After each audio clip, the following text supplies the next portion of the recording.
Theodore Roosevelt was the 26th President of the United States and is widely considered to be one of the greatest in American history. I've already made a video about Roosevelt's children in World War I and World War II, so check out that video if you want, as this video is kind of a sequel and will cover Roosevelt's grandchildren in World War II and the Cold War.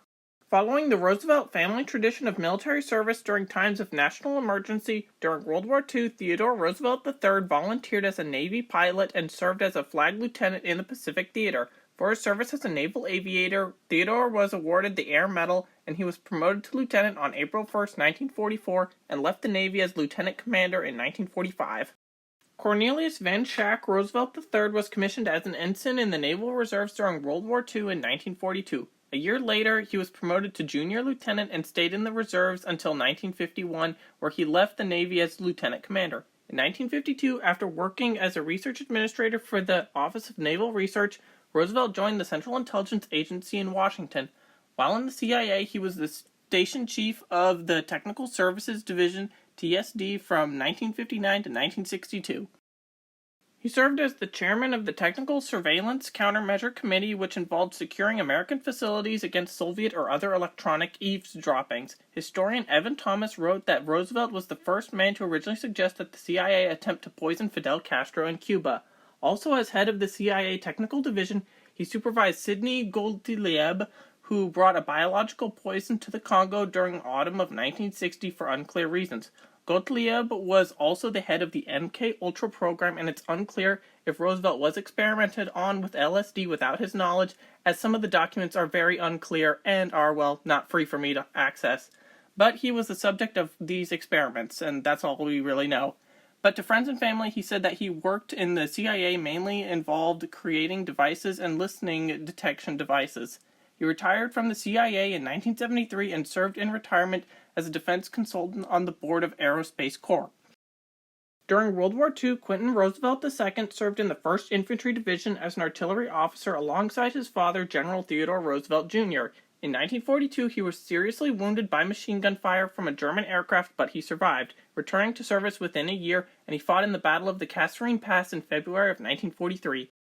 Quentin was among the first wave of U.S. soldiers to land on Omaha Beach, while his father landed with the first wave on Utah Beach on D-Day. After D-Day, Captain Roosevelt spent July 12, 1944 with his father engaging in long conversation in a converted German truck.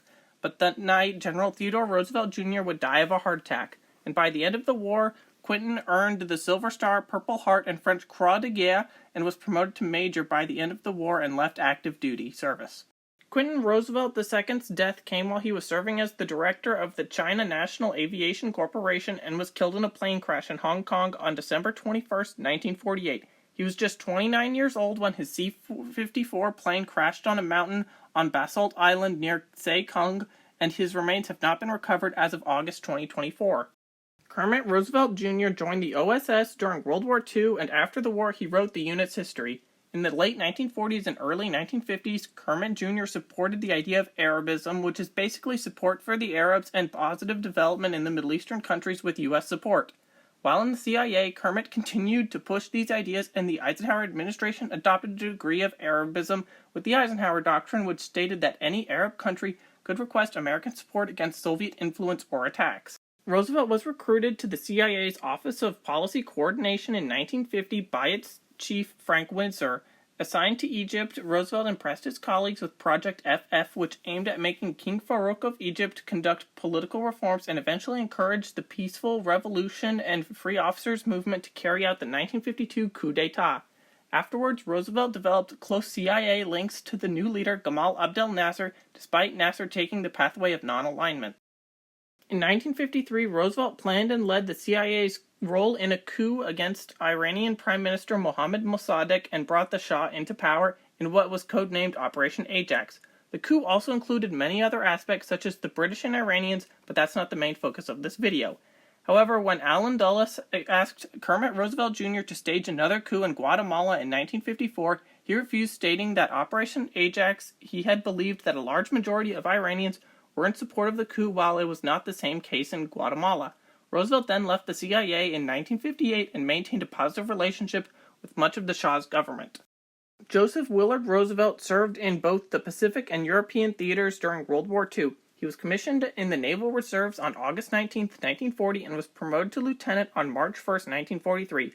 Later in the war, he served as the captain of the USS Green, where he supported the invasion of southern France in August 1944, and he later served on escort duties in the Pacific. Archibald B. Roosevelt Jr. became an Army intelligence officer in World War II, where he served as a Ritchie Boy, which was a secret intelligence unit specially trained at Fort Ritchie, Maryland, to interrogate frontline prisoners.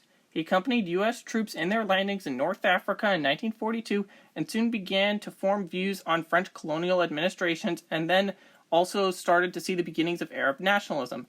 Later in the war, he was a military attaché in Iraq and Iran, where he became an Arabist. Archibald Roosevelt Jr. joined the CIA in 1947 and was stationed in Beirut from 1947 to 1949. And from 1949 to 51, he was in New York as head of the Near East section of the Voice of America. From 1951 to 53, he was the station chief in Istanbul, and from 53 to 58, he served at several various jobs at the CIA headquarters in Washington, D.C. In 1958, he was made CIA station chief in Spain, and from 1962 to 66, he held the same job in London. He planned Operation Straggle in 1956, which was a planned anti-communist takeover in Syria, but this coup was never implemented due to the Suez Crisis of 1956. In mid-1962, the Kennedy administration tasked Roosevelt with making preparations for a possible military coup against Iraqi Prime Minister Abd al-Karim Qasem, who had made nationalization efforts on the British and American-owned Iraq Petroleum Company and made threats to invade Kuwait. These issues were considered a threat to U.S. national interests as well as the Persian Gulf's general security. While the CIA's efforts against Qasem were still in the planning stages, Ba'athists within Iraq overthrew Qasem in a violent coup in 1963, and Roosevelt would retire from the CIA in 1974. Just as a side note, I made a video on Iraq's decade of violent political conflict that covers everything from 1958 until 1970, and I highly recommend you watch that video as well. Did you know about Theodore Roosevelt's grandsons and their actions during World War II and the Cold War before this video? Let me know in the comments, and thank you for watching.